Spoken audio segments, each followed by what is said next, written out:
একসময় যে কাজগুলো কঠিন মনে হতো এখন সেই কাজগুলো অনায়াসে করতে পারি। এই কাজগুলো দেখে না একসময় বেশ ভয় পেতাম আর মনে মনে ভাবতাম আমি কি কখনো এই কাজগুলো করতে পারবো, বিশেষ করে পিঠা পায়েস। তো যাই হোক, হ্যালো সবাইকে, সবাই কেমন আছো? আশা করি ভালো আছো আর আমি ভালো আছি। চলে আসলাম নতুন একটা ব্লগ নিয়ে। সকালের কাজকর্ম সেরে পিঠে খাওয়ার আঞ্জাম করা হচ্ছে, যেহেতু আজকে পৌষ পার্বণ এই জন্য তো পিঠে খাওয়া হবেই, তাই না? তো যাই হোক, নতুন চাল, নতুন গুড় আর হচ্ছে বালতি ভর্তি দুধ, তো এইগুলো দিয়ে পিঠে বানানো হবে। আর কি পিঠা বানাবো সেটা তো তোমাদের শেয়ারই করব। আর দেখতে হলে অবশ্যই পুরো ভিডিওটা আমার সাথেই থাকবে। তো দেখো, চালগুলো অনেক সুন্দর করে ধুয়ে নিচ্ছিলাম, কারণ চাল যত ভালো করে ধোয়া যাবে ততটাই কিন্তু পিঠে পিঠে একদম ধবধবে পরিষ্কার হবে। তো চালগুলো ধুয়ে ঝরাতে রেখে দিলাম। এর মধ্যে হচ্ছে ছেলে মেয়েকে একটুখানি নুডলস রান্না করে দিচ্ছিলাম, একদম স্যুপ নুডলস। তো যাই হোক, নুডলস রান্না করে ওদেরকে খেতে দিয়ে দিলাম। এর মধ্যে হচ্ছে চালের গুঁড়াটা করে নিয়ে আসা হয়েছে, যেহেতু মেশিন থেকে চালের গুঁড়া করানো হয় ওই জন্য খুব তাড়াতাড়ি গুঁড়া হয়ে যায়। তো আমি একটু রোদে দিয়ে গেলাম যাতে করে একটু হালকা রোদে শুকাক। এখন তো মেশিন হয়ে আর হচ্ছে ঢেকির প্রয়োজনীয় হয় না, খুব তাড়াতাড়ি চালের গুঁড়া করানো যায়। তো এদিকে দুপুরবেলা রান্না বান্না করবো, সেই জন্য গুছিয়ে নিয়েছি। আজকে রান্না করবো হচ্ছে আলু কপি দিয়ে, এই তো ছানার রসা। অনেকখানি দুধ ছিল ফ্রিজে, সেটা জাল দিয়ে দেখি যে একদম ছানা কেটে গেছে, যার জন্য একদম ভাবলাম যে বড়া করে রসাটা করি, যেহেতু সোমবার আজকে নিরামিষ খাবার দাবার। তো যাই হোক, অনেক সুন্দর করে ছানার বড়া করে নিচ্ছিলাম। আর এই ছানার বড়া তোমরা কে কে পছন্দ করো? আসলে দুধ কখনো ছানা হয়ে গেলে আমি ফেলে দেই না, যদি অল্প হয় খেয়ে ফেলি, আর না হলে বেশি হলে তো এরকম করে বড়া ভেজে তরকারি রান্না করে খাই, এত মজা লাগে এই ছানার রস। এত যাই হোক, আজকে হচ্ছে আলু আর কপিতে রান্না বান্না করব, আর সাথে একটুখানি মিষ্টি কুমড়া ভাজি করব। তো আলু কপিগুলো অনেক সুন্দর করে এই তো তেলে দিয়ে দিলাম, সাথে একটুখানি জিরা ফোড়ন দিয়েছি। এখন হলুদ লবণ দিয়ে অনেকক্ষণ ভাজি করে নেব, কারণ আলু আর কপি যদি ভালো করে ভাজি করে নেওয়া যায় না, খেতে আরও বেশি ভালো লাগে। তো যাই হোক, অনেকক্ষণ ভাজি করে নিয়ে এখন হচ্ছে বাটা মশলা দিয়ে দিলাম। আর এই ছানার রসা তোমরা কে কীভাবে খাও অবশ্যই কমেন্টে জানাবে। তো ছানার রসা কিন্তু অনেক মজার একটা খাবার।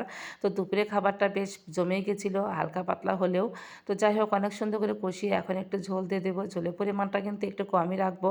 আর এই ছানার বড়া ভাজতে কিন্তু খুব একটা সময় লাগে না। আজকে দুপুরে রান্নাবান্না কিন্তু একটু হালকা পাতলাই করবো, কোনো রকম বেশি আইটেম করব না, ওই দুটো আইটেমই রাখবো। কারণ হচ্ছে যেহেতু বিকালে একটুখানি পিঠা পায়েস করবো, সেখানে তো সময় দিতে হবে। যদি দুপুরে খাবারে একটু সময় দিতে বেশি যায় তাহলে দেখা যাবে যে ওই দিকটাও দেরি হয়ে যাবে, সেই জন্য আজকে একটু হালকা পাতলা রান্নাবান্না করলাম। তো যাই হোক, রসাটা হয়ে গেছে, এখন হচ্ছে মিষ্টি কুমড়োটা ভাজি করে নেব। বলতে গেলে মিষ্টি কুমড়া ভাজি অনেক দিন পরই খাচ্ছি, এমনিতেই সবজিতে খাওয়া হয় কিন্তু ভাজি করে মোটেই খাওয়া হয় না। তো অনেকখানি মিষ্টি কুমড়া ছিল, ভাবলাম যে ভাজি করে নিয়ে। আর এই মিষ্টি কুমড়া ভাজি আমার মেয়ে খুব পছন্দ করে, তো একটুখানি চিনি দিয়ে দিলাম, তাহলে খেতে আরেকটু ভালো লাগবে। আর এত সুন্দর একটা কালার হয়েছিল না, আসলে মিষ্টি কুমড়াটা বেশ ভালোই ছিল। হালকা একটু ঢেকে দিয়েছিলাম, জল দেয়নি, তাতেই দেখো একদম সুসিদ্ধ হয়ে গেছে। তো যাই হোক, আর এই কাঁচামরিচ যে দিয়েছি মিষ্টি কুমড়াতে, এই ভাজিটা দিয়ে যখন ভাত খেয়েছি, বিশেষ করে কাঁচামরিচ ভাজিটা ভাতের সাথে ডলে নিয়েছি, এত মজা লেগেছে খেতে। একদম একটু তেলটাও বেশি দিয়েছিলাম যাতে করে খেতে বেশি ভালো লাগে। তো যাই হোক, এর তো মিষ্টি কুমড়া ভাজি হয়ে গেছে, রান্নাবান্নাও কমপ্লিট। এই তো গুছিয়ে নিয়েছি, দেখো বড়ার ঝোলটা কত সুন্দর হয়েছে, ছানার বড়া। তো যাই হোক, দুপুরে খাবার দাবার শেষ হতে না হতে আমি একটুখানি পায়েস করে নিচ্ছিলাম ওই গরম চুলাতেই, কারণ গরম গরম পায়েস কিন্তু খেতে বেশি ভালো লাগে না, ওই জন্য ভাবলাম দুপুরে একটু পায়েসটা রান্না করে রাখি, আর বিকেলে গিয়ে হচ্ছে চিতই পিঠা করবো আর দুধ চিতই করবো। তো যাই হোক, পায়েসটা রান্না করিলাম, নতুন আতপ চাল আর হচ্ছে নতুন গুড়ের পায়েস, কী যে মজা, আহা। তো যাই হোক, এই তো বিকেলবেলা এখন প্রায় 4:30টার মতো বাজে। তো এই তো দেখো, অনেক সুন্দর করে চালের গুঁড়া একদম হাত দিয়ে মেখে নিচ্ছিলাম। এইভাবে যদি মানে গোলা করা যায় চিতই পিঠা, তাহলে চিতই পিঠা অনায়াসে অনেক সুন্দর হয়, তোমরা শুধু দেখতে থাকো। তো যাই হোক, অনেক সুন্দর করে একদম গরম জল করে আমি কিন্তু গোলাটা করে নিয়েছি। এখন দেখো নতুন খোলা, কারণ আজকে যেহেতু পৌষ পার্বণ, নতুন খোলা পোড়াতে হয়, নতুন খোলা হাট থেকে কিনে নিয়ে আসা হয়েছে, অনেক সুন্দর করে ধুয়ে পরিষ্কার করে নিয়ে এই তো পিঠাগুলো ভাজি করতেছি। আর প্রথম থেকে পিঠাগুলো এত ভালো হচ্ছিল, আসলে পিঠা যদি ভালো হয় মনের মধ্যে একদম লাড্ডু ফোটে, তাই না? আমি নিজে নিজেই পিঠা দেখছিলাম আর ভাবছিলাম যে আমার এত যোগ্যতা হয়েছে যে আমি এত সুন্দর করে একা একাই পিঠা ভাজতে পারি। তো যাই হোক, প্রথম দিকে যেমনটা হচ্ছিল, শেষের দিকে গিয়ে আরও পিঠাগুলো এত সুন্দর ফুলতেছিল। আর দেখো পিঠাগুলো কালার কি সুন্দর, একদম সাদা ধবধবে। পৌষ পার্বণ আসলে দেখতাম মাকে এই সুন্দর করে পিঠা ভাজতে, কিন্তু কখনো ভাবিনি যে আমি এত সুন্দর করে পিঠা ভাজতে পারবো। আসলে সময়ের সাথে সাথে আমাদের সব কিছু শিখে নিতে হয়, তাই না? অনেক সময় নিজেকে দেখে নিজেই অবাক হয়ে যায়। তো যাই হোক, আগে যে কাজগুলো না পারতাম এখন সেই কাজগুলো এত অনায়াসে এত সহজভাবে করতে পারি। যে কোনো তিথি হোক বছরে কিন্তু একবারই আসে, তাই না? তিথি অনুযায়ী কিন্তু আমাদের কাজকর্ম করতে হয়। যেহেতু আজকে এই তিথিতে পিঠা পায়েসই খাওয়ার নিয়ম, তো এইগুলো যদি আমি না পারতাম তাহলে আমার পরিবারের লোকজন দেখা যেত তো অন্যের দিকে তাকিয়ে থাকতো।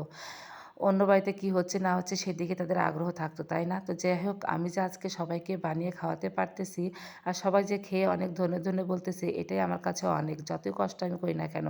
দিন শেষে সবার মুখ থেকে একটু ভালো কথা বা তাদের মুখের হাসি দেখলে কিন্তু অনেক ভালো লাগে। তখন মনে হয় এই কষ্ট কোনো কষ্টই না। তো যাই হোক কথায়, কথায় কিন্তু প্রত্যেকটি পিঠাই ভাজি করে নিলাম আর দুটো হচ্ছে তিল দিয়ে ভাজি করলাম পিঠা। কারণ তিলের পিঠা নাকি খেতে হয়। তো দেখতেই তো পেলে পিঠাগুলো কিন্তু অনেক সুন্দর ফুলেছিল। আর এই তো যেগুলো দুধে ভিজিয়েছি এগুলো একটু আমি জালে, জালে করে মানে ভাজি করেছি যাতে করে হচ্ছে দুধ গিয়ে একদম টুপটুপা হয়। আর দেখো এত সুন্দর অল্প সময়ে ভিজে গেছে মানে তোলা যাচ্ছে না। আর দুধের পিঠাটা খেতে না অসম্ভব মজা হয়েছিল। স্বামী, সন্তান বা পরিবারের কথা ভেবে কিন্তু আমাদের মেয়েদের এই কাজগুলো জানা খুবই প্রয়োজন, আমরা তাই না? গ্রামের মানুষ আমরা তার ইচ্ছা করলে অর্ডার করে পিঠা পায়েস খেতে পাই না। আমাদের কাছে মনে হয় নিজের হাতে বানিয়ে খাওয়া বা সবাইকে খাওয়াতে পারলে বেশি ভালো লাগে। তো যাই হোক আজকের ভিডিওটা এ পর্যন্তই। ভিডিওটা ভালো লাগলে অবশ্যই লাইক কমেন্ট শেয়ার দেওয়ার পাশে থেকো। টাটা।